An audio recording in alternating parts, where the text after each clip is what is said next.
Yay, yay, it's working. We're live everywhere that we're supposed to be.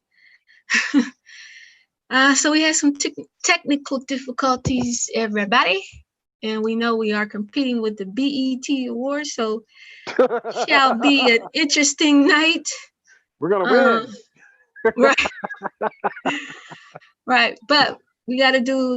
We promise you guys we come to you every Sunday night around 8, around 9, around there. But yeah, so let's go ahead and get started. Tonight wait, let me get the housekeeping things. Please subscribe to wherever you're watching us right now, whether that's YouTube, Facebook, Periscope. Hit the subscribe button, hit or the follow button, whichever it is, and make sure you follow us on all our social media pages. That is Articles of ADOS. Make sure you go to our website and sign up for our newsletter, which we rarely send out. We don't spam you guys. We just like to get your email. So just in case we get cut off on YouTube, Facebook, or Periscope, whichever, you never know with these social media pages. They can cut you off whenever they feel like it. So if that happens, we want to have your information so we can at least communicate with you, let you know what's going on, and let you know what we're up to if we're going to, and if things change with the podcast. Also, if there are announcements, we'll always use your those subscribers to our mailing list to send out announcements. But we do not spam, and we hardly ever send out a newsletter or a message. We just communicate through our Facebook group, Articles of ADOS group. So please, if you are not in the group, you're missing out on a lot of great information and connecting with other ADOS around the world. So join our ADOS group, Articles of ADOS group. If you're on this page, just click on the group button and it'll send you to our group where you can join us. Let me see, is there anything else? Go to iTunes, go to Google Play Store, and subscribe to the podcast. Every Thursday, you'll get a new episode talking about the undiscussed news that we sometimes miss. As we are busy ADOS and we have ADOS lives, and we sometimes miss a lot of information that we should know about. All right, so go over to all of those places and subscribe and follow. Join. Cost you nothing. It's all free. So this week we're going to be discussing episode 12. I'm your host, Lisa Todd, along with my co-host, Daoud Giazan. Daoud Giazan is here with me tonight to discuss episode 12. Episode 12 was entitled After Juneteenth. We still need our freedom? Yes, we still need our freedom after Juneteenth. That's America for you, right? All right, so some articles that we discussed in this episode came from the Inquirer, the Washington Post, USA Today, and Truth in Media. Our personality piece, I asked the question, actually two personality questions, had a bonus personality question, but the first one was, can other groups celebrate Juneteenth? As you all know, if you are on Twitter and you're ADOS, you saw a lot of different sorts of people celebrating Juneteenth, and a lot of people were upset because they felt that it was being co-opted. So Daoud, what was your take on? Well, we posed a hypothetical, and that was if ADOS took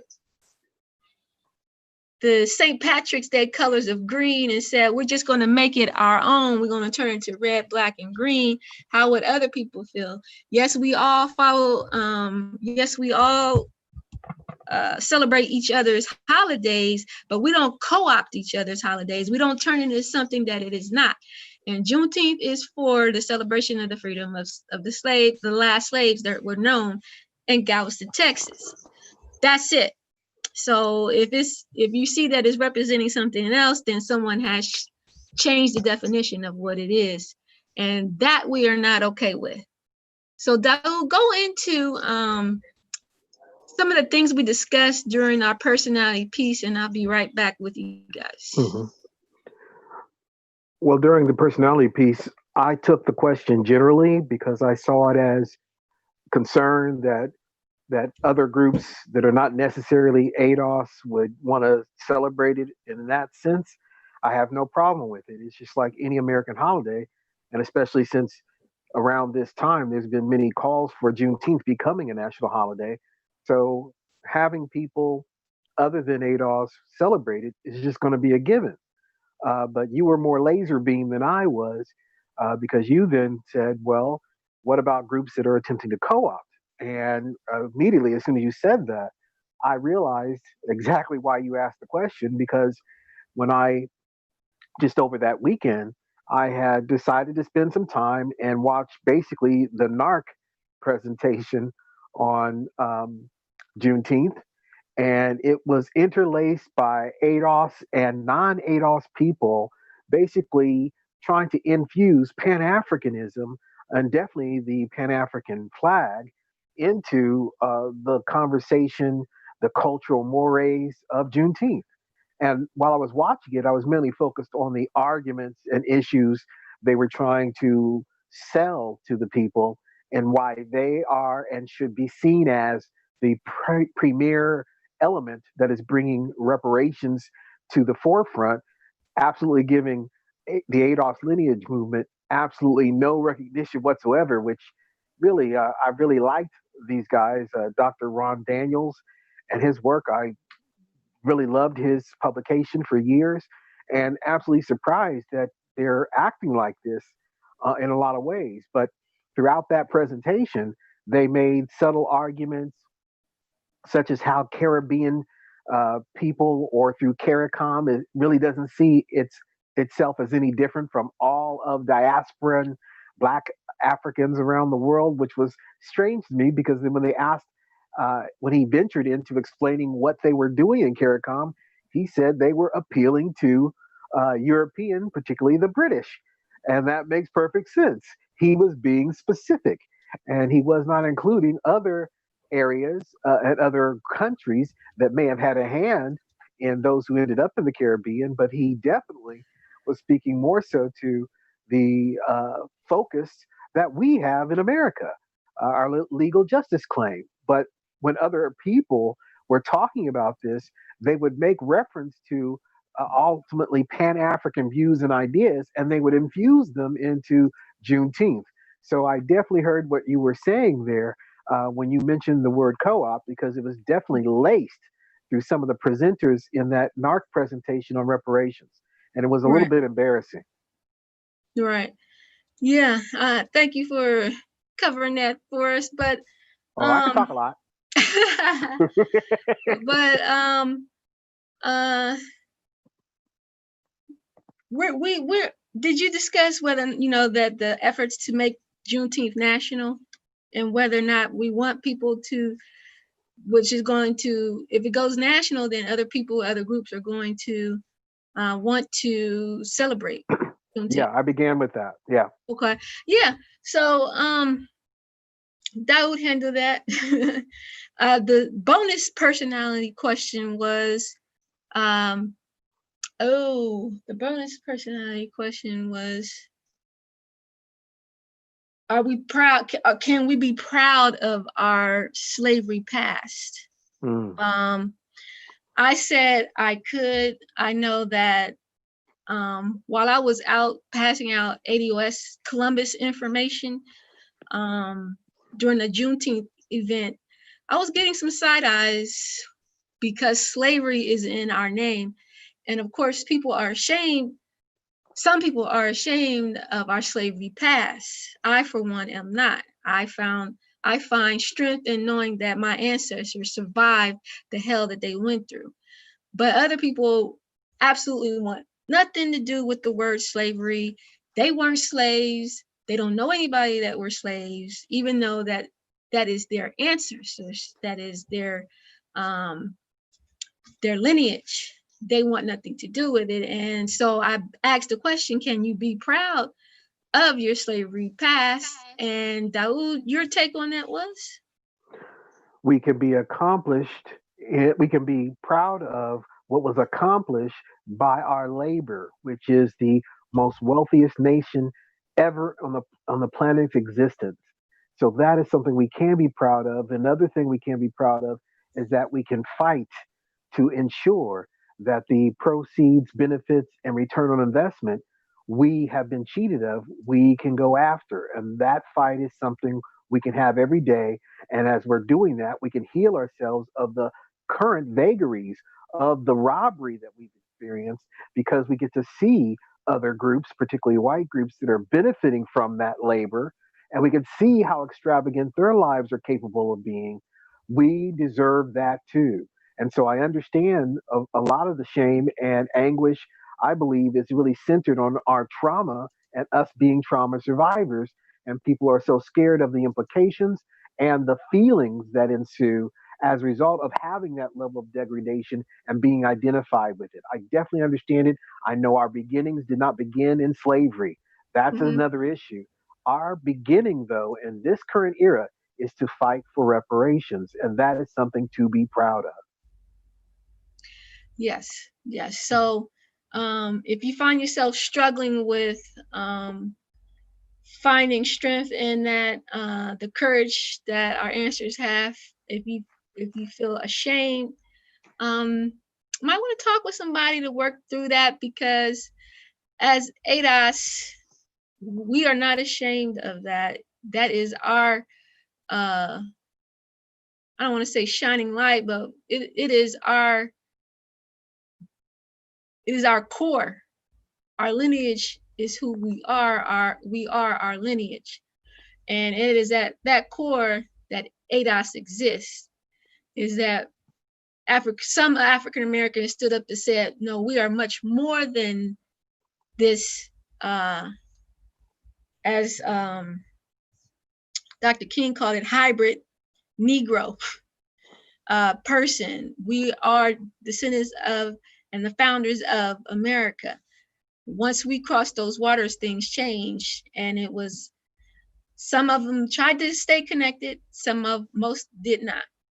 Most started over here and began building a life here on American life through slavery as best as we could. So it's pride in that. It's pride in knowing that if we did it before, we can do it again. And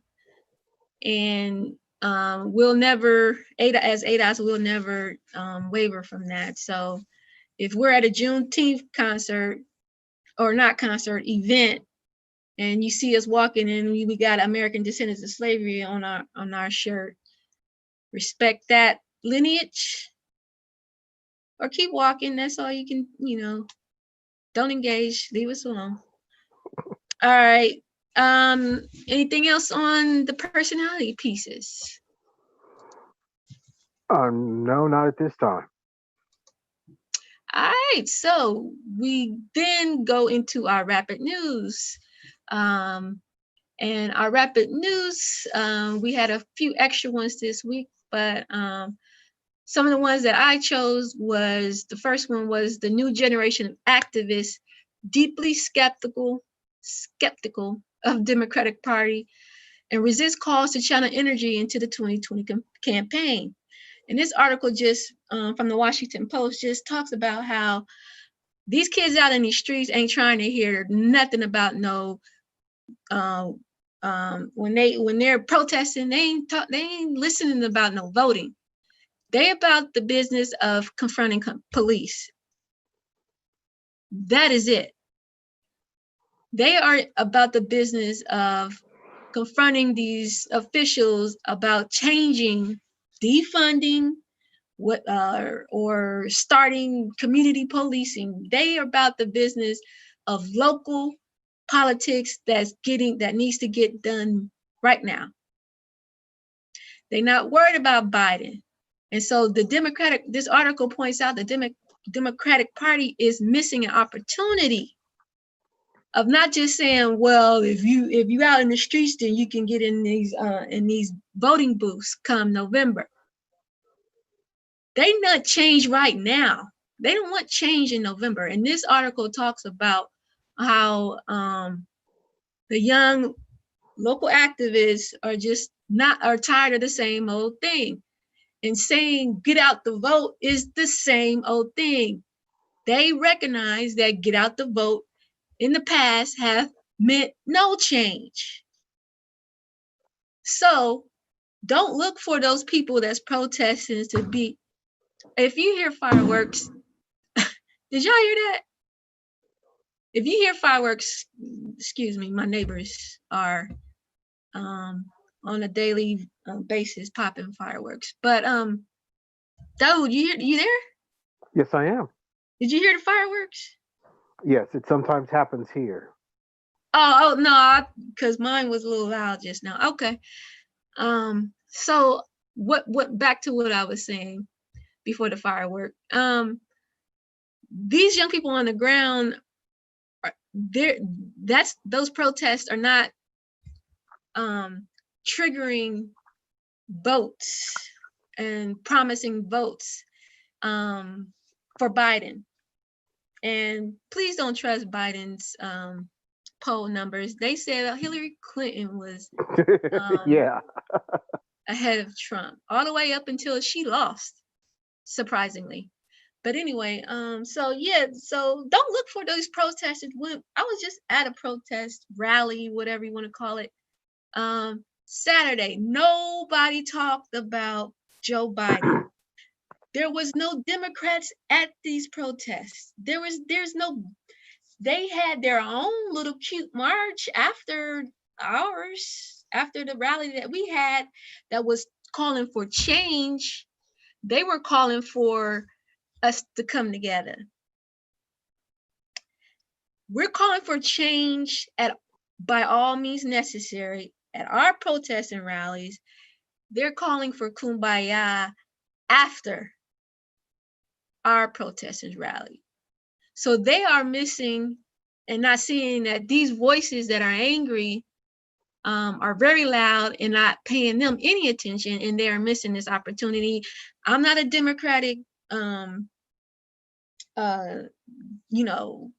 voter. I'm independent. So I'm just telling them they missing an opportunity to reach folks. I'm not trying to give them no campaign advice. I'm just telling y'all like it is. If you're trying to reach those folks, get at them and stop playing cutesy with everybody. Stop playing cutesy footsie with everybody and get at these people that are angry. And could I jump in here? Yep. This is where the Democratic leadership was attempting to use Obama back about 3 or 4 months ago when Bernie looked like he was surging. Obama comes in to tell everybody, we don't want to do anything too revolutionary. And I just couldn't believe he said it, but that's what he's used for. Well, when the protests took off about a month ago, he comes out and basically says, settle down. This will all be able to come to a resolution here. Things can come out very well. Just use that energy and use it for voting. He was basically telling people, don't protest. Save all that energy for a vote for Biden. Well, that didn't go anywhere. So 2 weeks later, and this is about 2 weeks ago, he says, "Yeah, go ahead and make the people in power, fear your power." Some words to that effect. And that was his attempt to connect himself with the people that didn't listen to him 2 weeks earlier. And so his goal was again to be used as a means of co-opting the population who's in protest to get them to settle down and be ready to vote come November for Biden. And that was only another tactic. I perceive that he's going to say something again as the protests are simmering down, but there's still people that are being active. And he's going to say something to either ingratiate what they're doing, or he's going to use words that will suggest them to take that energy to the voting booths. And that's what his goal is to be used. And at some point, we've got to defeat that. But at this point, what his two recent tries have gone absolutely nowhere. Yeah, and I can't see looking at those kids Saturday, not kids, they're probably college age on up. They I can't hear I can see them booing at Obama right off the stage. They I was love not that. trying Music to to my hear ears. it. They was just not trying to hear it. They was confronting the cops, and if the cops wanted it, they had it for them, and vice versa. Yeah. So yeah, so that was that article. Democrats don't look for the protesters for the protest to turn into votes unless you are working actively to give those people at the protest what they're asking for and an agenda. Period. Point blank. Next article is From the publication, the Columbus Dispatch. And here is a prime example of modern day propaganda. And this is a subtle type of propaganda. The title was Fact Check: Columbus, Ohio does not have highest rate of African American deaths by police.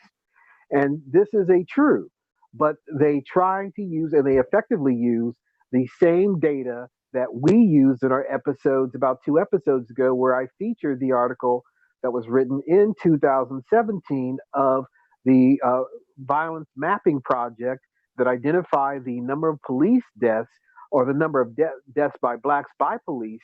That at that time, their period of data coverage was from 2013 to 2016, where the Columbus police were the number one in the nation at killing African Americans. But what they do in this article, written with data compiled from 2016 to 2019, apparently because of the unrest that came about as a result of that report in 2017, apparently the Columbus Police Department has made some changes. They're killing less blacks. But what the Columbus Dispatch does is say anybody that had that notion, you're false, because the data show from 2013 to 2019, notice a little bait and switch here. From yeah. 2013 to 2016, they were number one. But from 2013 to 2019, oh, Columbus police are not the number one killers of blacks in the nation. So anybody that had that notion, you're wrong. See, here are the facts. And so they proclaim that when they would have done a better and honest job by proclaiming that difference, saying that yes, we added recent data that shows improvement among Columbus police officers. But to try to make people look like they were stupid, or that they were spreading false rumors, or that they were some kind of crazy conspiracy theorists, well, here you go. You guys are Right. wrong. The data really shows this. And look, we even use the same data that people were claiming that said Columbus police officers are number one for killing blacks in the nation. We use the same data, but they Mm-hmm. just don't say that their data includes new information that showed a decrease. So that's what this article is trying to do, is trying to make people look like they're conspiracy theorists for telling a truth in 2017, but it is not true now. And they would have been more honest by being honest about that instead of trying to make people look like they're crazy. Yeah, just say, hey, the numbers are improving, not hey, we're going to go backtrack and tell you that your numbers were wrong when actually they weren't wrong. They're just different now. And so the way they posed this article is that like Darla said, is that everybody had their facts wrong when actually they're adding to those facts and the numbers are better. The numbers are better because of the people that were protesting. The last time we were protesting, what was we protesting for? A lot of local kids, Henry Green, oh my God, Henry Green, Tyree King, and a couple of other local teens and black men, of course, and then just some wrongful convictions or charges on like young ladies who were with their boyfriends that were committing crime, and then the girlfriends got charged. I can't remember that case, but just a lot of bad press with the Columbus PD. Their numbers were bad because they were bad, but Mhm. then they got uh, uh, I believe it's called the Safety Commission, And then once they got local activists involved in trying to change, and that was because of, because of the Ferguson and Mike Brown, a lot of things that were going on, Alton Sterling, Philando Castile, all of those back-to-back stuff had an effect here locally as well, because it shined a light on Columbus Police Department and how we were one of the top 10 police departments killing black men, black bodies here in Columbus. What was it, number 2? Were we number 2 in the nation? I can't remember the total that they It gave. was really high. It was one of the top 5. Yeah. I know it definitely was within the top 10. I'm not quite sure exactly where its exact numbers were. Yeah, so Columbus was, you think it's a little cute little town, but Columbus Police Department was killing black folks. And so apparently those numbers are better because of all of that attention. They tried to make changes. It wasn't enough. They still, honestly, to this day, needs to revamp that whole police department. Every police department in America needs revamp, but especially the ones that are top 10. Okay. So yeah. Anything else on the fact check article? Yeah. What's also interesting in it is that within the article, they also mention, in their attempt to get away from deaths by police, they had to mention that Columbus police were still rather high on when they would choose to escalate situations. So while they were saying it wasn't true that they're killing black people, at the same time they had to admit they're rather high, and this was definitely within the top 5 in the nation. They're more quick to turn things into aggression versus other police departments around the country. So that was very telling. They tried to get away from one thing, but they had to admit another thing that's still just as bad. Use of force. Yeah. Use of force and Columbus Police is about the top 5 in the nation. They choose to use force in times when they should be de-escalating. They're choosing to use force. And I almost think that's an indication of steroid use. I'm serious. Yeah, man. These, honestly, I don't know how they do it, but they continuously make aggressive tactics towards, number one, protesters and peaceful protesting. And to be that aggressive, you got to be on something. Yeah. If you go from 0 to 10 because of somebody parking in a no parking zone. There you go. I bet there's a lot of instances like that. Those are prime indications. And another indication is the fact that they're beating their wives. I mean, we know excessive steroid use does something to the genitals. And some of that is leading to frustration. Some of those frustrations they're having within their marital households, and we can understand. So there's a lot of indicators here that there's some other types of factors going on here in their behaviors. Yeah, and the fact that they hate doing their jobs. Yeah. That's not. They hate it.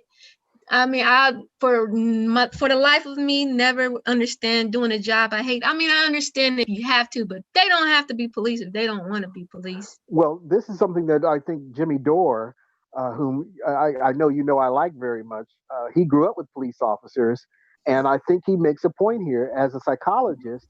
A lot of people are driven to a lot of fields. Well, he makes a very definite conclusion. Given his years of growing up around police officers, he says, and I'm not exactly quoting him. He says that people that are attracted to being police officers are people that were either bullied or people that were bullied, doing the bullying, and that the profession attracts both those types, and they tend to dominate it to the point where it becomes a part of the police culture. And that you can be a good cop, you can go in being a good cop, but you cannot stay being a good cop because you're involved in that psychodynamics of the bully versus the bully. And if you're not kowtowing to their needs, they find ways to get you out of there. And the legend of Christopher Donner, he ran up against that. He was trying to be a good cop. He reported a police abuse of a fellow police officer. They then found a way to get rid of him, and he, in his rampage, said that in his manifesto. Now, people can argue whether or not he was right to do what he did, and they can also argue the facts about his particular case. But he was very definite as to what got them kicked out. He got kicked out because he was trying to be that good cop, and other good cops did not rally to his defense or support him. But people went along with the bully.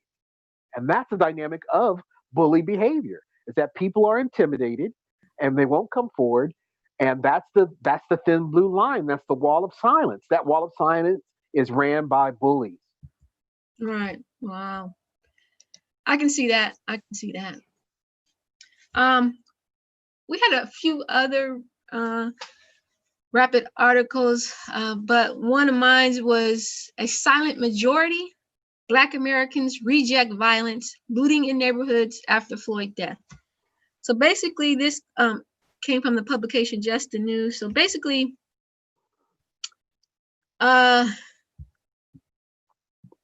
this article is about Black people who are basically either conservative or gatekeepers, who do not agree with the way people protest in the streets regarding George Floyd's death. They either say that they call it the silent Black majority. The silent Black majority are the ones that were really against Martin Luther King.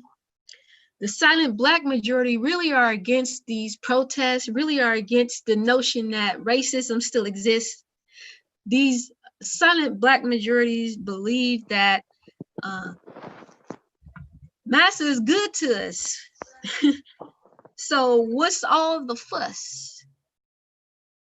They are the ones that are on the conservative talk radios talking about them other folks that's out in these streets. They want to make sure they understand that we are not them, they are not us. And those are the people that I don't believe ADOS will ever reach. Before ADOS, I think the silent Black majority are the Boule wouldn't be silent. They need to be front and center. But they just don't agree with our politics. They don't agree that our politics, number one, is needed. They think it is our fault for our own conditions. So this article pointed out a couple people that just they say they understand that George Floyd's death should never happen. Nobody wanted to see that happen, but they are against the protests regarding his life. These are the Black. What about Black on Black crime, Blacks? Yeah. So this is the silent Black majority.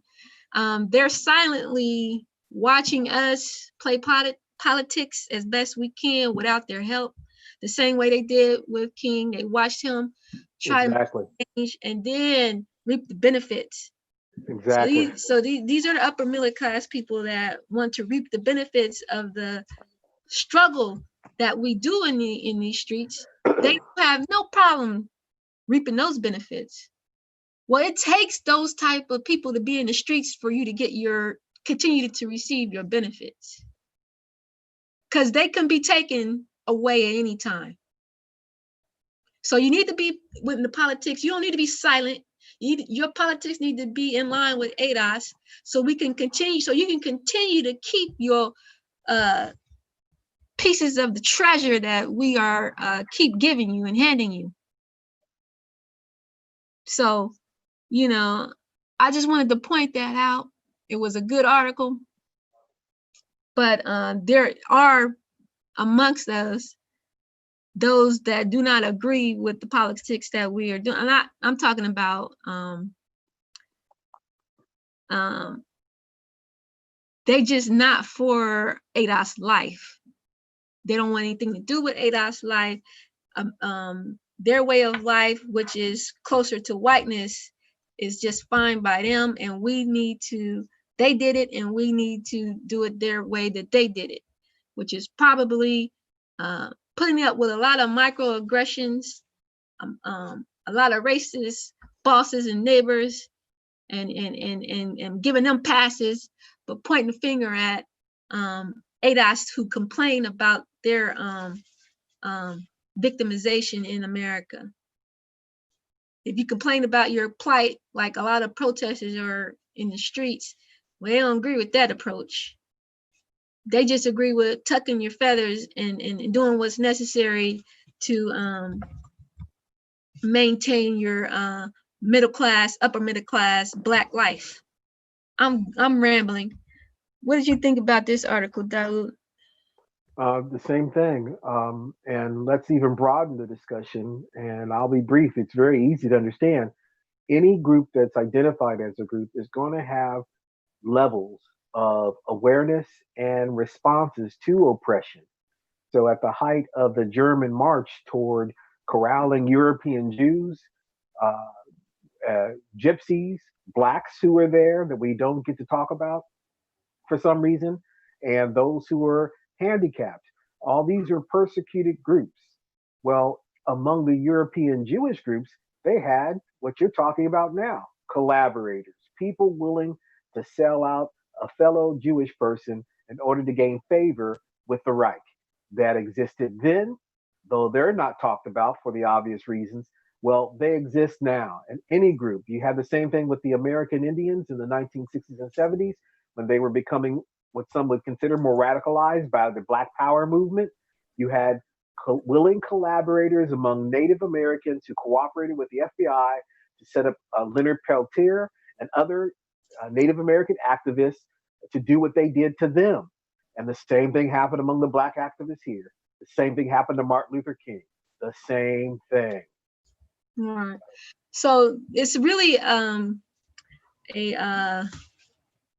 what do you call it when it's really a call to a whistle, dog whistle, to white America, like, look, I'm not like those Negroes. Yeah. I'm not like them. I don't act like them. I'm not in the streets like them. I don't whine and complain like them. No, you don't. And you're and they give you trinkets for those. They give you butter biscuits for doing that. So congratulations on your butter biscuits. In this episode, we introduced a new segment called A Deeper Dive with Daoud, where he takes a rapid news article and dives in a little bit deeper. This week, or on the first one, Daoud, you want to give a brief overview of that deeper dive with the coronavirus? This is Truth in Media's report, and they are among the leaders of this particular area. And this is the coronavirus. We are still not asking enough questions. Well, this reporter, Ben Swan, is asking the questions that we need to have answered. So, in brief, they found that researchers in Australia and Sweden, Norway, I believe, they discovered when trying to develop a vaccine for the coronavirus, they found that the coronavirus did not happen in nature. So here's another instance where just a few days before, Dr. Fauci admitted that he lied about the need for masks, that he was lying so that there would not be a glut in the market of masks, so that people in the hospital area could have them without having to worry about them not being on the market. Well, he admitted he lied when he did not emphasize the importance of masks. Well, here that Dr. Fauci was also used to discredit reports that the virus may have come by way of a lab rather than a fish market. Well, that lab was one of the places that Ben Swan found was funded to create non-natural coronaviruses. That means coronaviruses that were manipulated. Well, the doctors have gotten the coronavirus and they found that they've been manipulated. And you don't have to get too technical. They found spikes on the coronavirus that will more easily attach with human beings. And it's from that reason alone that they know that did not occur naturally from nature, but they were manipulated so that they would attach more to humans. So the questions that he asked, and I'll be done here, the questions that he asked is, with the funding fund this specific research? Where are the documents that will identify what the labs were holding on to, how our tax dollars were spent, and if this can be compared to the coronavirus that's infecting people, then there's reason to believe that this was all done on purpose. But we have to get Congress to ask these questions and demand the documentation as to these labs, the money that went to them, and how these researchers are finding that it was manipulated, that it did not happen naturally from nature. That's it. All right. So my only commentary on that article is collectively as Black people, we would just like to say, duh. We knew when we heard about coronavirus, it wasn't natural. We knew when we heard about coronavirus, we was like, what you up to, government? We don't trust them, and we have every right to not trust them. They're manipulating these viruses. They're not naturally occurring in our nature. They are being created. They create terror. They create the viruses. And up next. I just wanted to say the work that these gentlemen have done to come to this understanding are computer models, and they're just waiting for other peers in their area to review it. So they're waiting for the materials and conclusions they've reached to be peer reviewed by other scientists.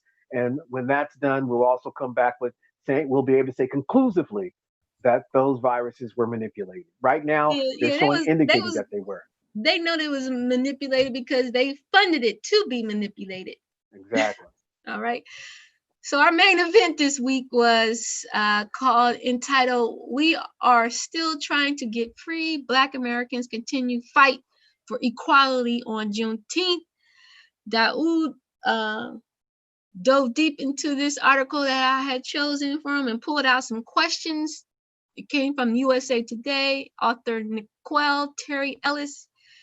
Daoud, take over here and let us know what she was trying to say in this article. I believe she did an excellent job of connecting what has always been, at least since the 80s, a celebration of the group in Texas finally finding out that they were free 2 years after the fact, along with the reality that we're still in the midst of struggle, the struggles of full citizenship, the struggles of full protections under the law, the struggles for full inclusion economically and socially in the society that we built. So, in combining those, she's challenging the reader to connect their activism and the need for activism with the celebration of Juneteenth. And so she makes a good argument for that and gives good examples of why they're needed, all the way down to the frustrations people are experiencing in the streets as a result of the protests, along with the celebrations of Juneteenth, which was absolutely phenomenal. I like how she went particular with a given example of a Black journalist, a really, somewhat famous Black journalist from CNN, who was accosted by police. And we got to stop settling for the idea that, or the situation that comes about when, like, say, Amy Goodman, when she was covering the unrest with Occupy movement, she was accosted by police and arrested. And now this gentleman, who for years had been working for CNN, he should have been recognizable, even more so than Amy Goodman, but he was still accosted by police and arrested and detained. I sincerely believe that their goal in doing that is to undermine possible news sources that could have some credibility as to what could be going on down there, and they don't want the general public to know. But aside from those instances that the writer of this article made, it was a very good article detailing how we can marriage celebration along with activism. And I think it's very good on that sense. And I wish we could get more writers doing that with other things as well. Yes, thank you. Thank you for handling that article. I think in our commentary, I was a little like, oh, she should have went a little bit deeper. But looking back at it, listening to the main event again, I could see where she was going with it, and trying to connect to. So I just wish she would have connected it a little deeper, but it's an article, I understand. But it was overall, it was a good article. It was a good article. All right, and that was it for that episode, basically. If you have any questions, you can drop them in the chat below, whether we're live or not, and we'll try to answer them. Join us on Sunday evenings, 9 p.m. ish. And we'll talk and discuss that week's episode among other topics that are hot that week. I don't think there are any hot topics this week. It's been pretty laid back this week. We're in the down cycle of protests in some states. Here in Columbus, they're still going strong daily. And police are really getting sick and tired of having to deal with protesters to the point that they're trying to use of force. They're doing that propaganda where there's like, if we're down at the protest, we can't prevent crime. You're not preventing crime, police officers, Columbus PD. You respond to crime, but I don't see you preventing anything. And what they did in New York, people analyzed it and said that when they stepped back from doing anything other than the more violent crime, that crime dropped overall and that their presence really wasn't needed. So they're ultimately creating crime by issuing out tickets, by getting cars towed. All those things are sources of revenue, and that is sources of crime. Right. So, these are good cops, right? Mm-hmm. They can't protest. They can't arrest you for protesting, but they can get at you by these tickets and these fines that they're giving you, and these are the good cops that are doing this. They're going to antagonize you into, if your toe steps off of the curb, they're on you, So these are the good cops that can't use discretion and will tell you they're tired of being downtown with the protesters, and But so the protests are still going. That is still a hot topic. It may not be every night on CNN, y'all, but these people are still out here and they're strong, and they're still in Columbus clashing with these police. So, and majority, as you'll hear on our upcoming episode, you'll be surprised who is still out there. Black community, where you at? That's all I'm gonna say on that.